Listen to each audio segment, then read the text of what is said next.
उम्र एक नंबर ही तो है। 75 वर्ष के मेहता अंकल आज उनके कॉलेज फ्रेंड्स के अभी तो मैं जवान हूँ व्हाट्सएप ग्रुप पर मैसेज भेजते हैं। रविवार दोपहर 1 बजे हम सब होटल यादगार में लंच करने के लिए मिलेंगे। कोई भी नहीं आने का कुछ भी कारण नहीं देगा। जो व्हाट्सएप पर नहीं है और जिसके फ़ोन नंबर मेरे पास नहीं है उनको तुम फ़ोन करके बुला लो। और एक विशेष सूचना, जो होटल के गेट टुगेदर को नहीं आएगा उस व्यक्ति को व्हाट्सएप ग्रुप में से हमेशा हमेशा के लिए निकाल दिया जाएगा। तय किए दिन मेहता अंकल सबसे पहले होटल में पहुँचे। धीरे धीरे करके सब दोस्त आने लगे। 1:30 बजे तक सब लोग होटल पर पहुंच गए। आज तक सब व्हाट्सएप पर ही एक दूसरे से मिलते थे। इतने वर्षों बाद एक दूसरे को सामने साक्षात देखकर सब बहुत खुश हुए। कितनी बातें करूं और कितनी नहीं, ऐसे सबको हो रहा था। कॉलेज में थे तब कैसे थे और अब कैसे दिखने लगे, ये देखकर सभी हंसने लगे। कितने बदल गए सबके सब। कोई टकले हो गए, कोई कहीं के दांत गिर गए, कोई दुख से पीड़ित है, कहीं के पार्टनर अब इस दुनिया में नहीं है, कहीं को उनके सब बच्चे संभालते नहीं। हर कोई अपनी ज़िंदगी की कथा बताना चाहते थे। मेहता अंकल सबकी बातें मन लगाकर सुन रहे थे। इतने में वेटर खाने का ऑर्डर लेने आता है। सभी खाने के लिए बैठते हैं और सब दोस्त सहेलियों को इधर ध्यान दो बोलकर एक सेल्फी ली गई और गप्पों की शुरुआत हुई। दोस्तों, आज तुम सब ने मेरी बात मानी और यहाँ आए, उसके लिए धन्यवाद सबको। आज इतने सालों के बाद हम सबको मिलने का, एक साथ बातचीत करने का योग हुआ है। इससे ज़्यादा आनंद की बात कोई हो ही नहीं सकती। कोई तो कॉलेज में थे वैसे ही हैं और कोई ज़िंदगी के धक्के खा कर थोड़ा बहुत प्रमाण में मुरझा गए हैं। पर ज़िंदगी के कई संकटों और उतार चढ़ावों को मात देकर हम सब यहाँ तक पहुँचे हैं। तो मेरे मन में ख्याल आया कि आज जैसे हम यहाँ इकट्ठे हुए वैसे ही अभी हम अपने ग्रुप की एक ट्रिप निकालें, बीच में पर घूमने जाएं।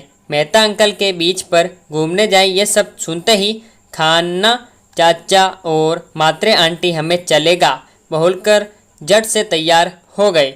उनकी हाँ सुनकर पटेल आंटी जोर से चिल्लाती है, चलेगा क्या चलेगा, आप अभी भी जवान ही हो, ऐसा लगता है क्या। पटेल आंटी की बात सुनने के बाद तभी तुरंत फर्नांडिस आंटी ने कहा, देखो ना, चले सब बूढ़े बीच पर घूमने, यहाँ ठीक से चला भी नहीं जाता, यहाँ होटल तक जैसे तैसे आ गए, यही बड़ी बात है। पटेल आंटी और फर्नांडिस आंटी का बोलना सुनकर सभी के चेहरे लटक गए। वो सब देखकर तभी मेहता अंकल बोले, मैं कहाँ बोल रहा हूँ कि खेलने कूदने के लिए जाएं। गणपति पुणे जाते हैं, वहाँ गणपति का दर्शन भी हो जाएगा और बीच देखने का भी मज़ा आ जाएगा। जिसे जो चाहे वैसे वे एंजॉय कर सकता है। यह सुनकर सिंह अंकल बोले, पर इस उम्र में समंदर का मज़ा क्यों चाहिए। अति उत्साह में अगर पैर फिसल गया, पानी में गिर गए तो उससे क्या फ़ायदा होगा। सिंह अंकल की ऐसी बातें सुनकर मेहता अंकल चिढ़ गए और बोले कि बार बार उम्र का गाना रट रहे हो। हम सभी को भगवान की कृपा से इतनी ज़िंदगी जीने मिली है तो वे ज़िंदगी खुशी से जीना चाहिए ना। हमारा ही दोस्त रावल याद है आप सबको, हमेशा आनंद से हंसते ज़िंदगी जीने वाला, लेकिन एक कार एक्सीडेंट में उसकी मौत हो गई और वे हमें छोड़कर चला गया। वह शर्मा याद है उसे, और खूब ज़िंदगी जीने की इच्छा थी, पर कैंसर के रोग से वे भी बच ना सकी। हमारे बराबर के ही कई लोग थे जिनको खूब अच्छी इच्छा थी कि जिनकी पर नसीब से ने उनका साथ नहीं दिया। हमें सबको नसीब का साथ मिला है। भगवान की कृपा से हमारे शरीर के हिस्से अच्छे चल रहे हैं। थोड़ा बहुत प्रॉब्लम सभी को है, मैं नहीं कहता नहीं बोलकर भी हमेशा प्रॉब्लम का विचार करके रोकर ही ज़िंदगी जीनी है क्या। समय है, चांस है, तब तक हमारे हर एक आने वाला क्षण का आनंद लेने के लिए क्या हरकत है। ध्यान में रखना दोस्त, उम्र यह सिर्फ एक आंकड़ा है और वह शरीर की उम्र मापने के लिए, पर मन से खुश रहने का प्रयास हम पक्का कर सकते हैं ना। और जैसे ही मन प्रसन्न होने लगा तो शरीर अपने आप स्वस्थ रहने लगता है।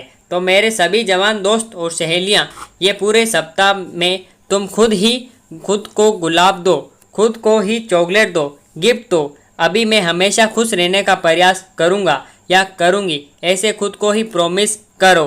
खुद को आईने में देखकर खुशी से गले लगाओ, नज़र उतारो और वैलेंटाइन डे के दिन मस्त गणपति पुणे के ट्रिप पर जाने के लिए रेडी रहो।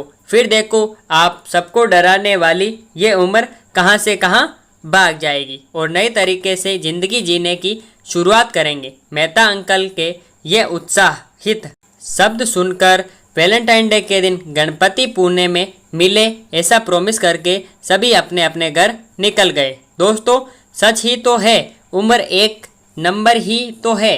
उम्र बढ़ती है तो शरीर कमज़ोर होना चाहिए, मन या विचार नहीं।